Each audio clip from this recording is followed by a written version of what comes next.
مولانا روم اور آپ کے جو استاد تھے حضرت شیخ صدر الدین قونوی، ان کی مجلس سے آپ ملنے گئے۔ حضرت صدر الدین قونوی اپنے مصلی مسند سے اٹھ گئے، مولانا روم کو اپنی جگہ پیش کر دی، بیٹھ گئے، اور صدر الدین قونوی ہاتھ باندھ کر، استاد تھے، ہاتھ باندھ کر، چونکہ اب یہ دوسرا دور تھا، اب یہ دوسرا دور آ چکا تھا، ہاتھ باندھ کر شاگردوں کی طرح سر جھکا کے بیٹھ گئے۔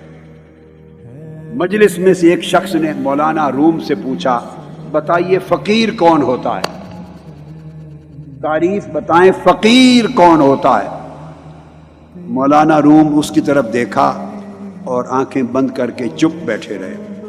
اس نے پھر سوال کیا، بتائیے مولانا فقیر کون ہوتا ہے؟ آپ نے اس کی طرف دیکھا، پھر چپ بیٹھے رہے۔ اس نے تیسری بار پھر سوال کیا، بتاؤ فقیر کون ہوتا ہے؟ آپ نے پھر دیکھا اور چپ بیٹھے رہے۔ جب مولانا روم چلے گئے تو اس نے شیخ صدر الدین قونوی سے کہا، یہ کیا بات ہوئی؟ حضرت صدر الدین قونوی نے کہا، نادان، کوئی بات نہیں ہوئی، وہ تمہیں جواب دے گئے، تمہیں سمجھ نہیں آئی۔ تم نے بار بار پوچھا تھا فقیر کون ہوتا ہے، انہوں نے جواب دیا جو سب کچھ جان کر چپ ہو جائے وہ فقیر ہوتا ہے، جو سب کچھ جان کر چپ رہے وہ فقیر ہوتا ہے۔ جس کے پاس علم کا سمندر ہو اور وہ سمندر چپ نہ ہونے دیتا ہو، وہ سمندر اندر موجیں مارتا ہو، بلانا چاہتا ہو کہ بول اور اپنے علم کو ظاہر کر اور بتا دنیا کو کہ کیا کیا علم کے سمندر تو نے پی رکھے ہیں، علم کے سمندر کھول رہے ہوں اور وہ فقیر ہو گیا ہو، اور وہ زبان کو بند کر لے، خدا کی معرفت حاصل ہو گئی ہو اور زبان سے راز نہ اگلے، چپ رہے، اسے فقیر کہتے ہیں۔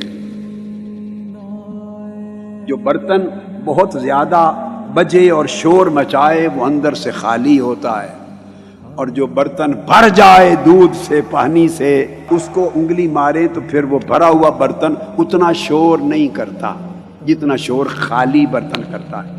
تو مولانا صدر الدین قونوی نے کہا، نادان، وہ تیرے سوال کا 3 بار جواب دے گئے، جو سب کچھ جان کر چپ رہے، یہ ضبط نفس ہے، یہ مجاہدہ ہے، یہ اپنے نفس پر کنٹرول ہے کہ کوئی پوچھ رہا ہے اور جواب نہ دینے پر تانا ملے گا، اسے آتا نہیں، اسے معلوم نہیں، وہ جان کے چپ رہے۔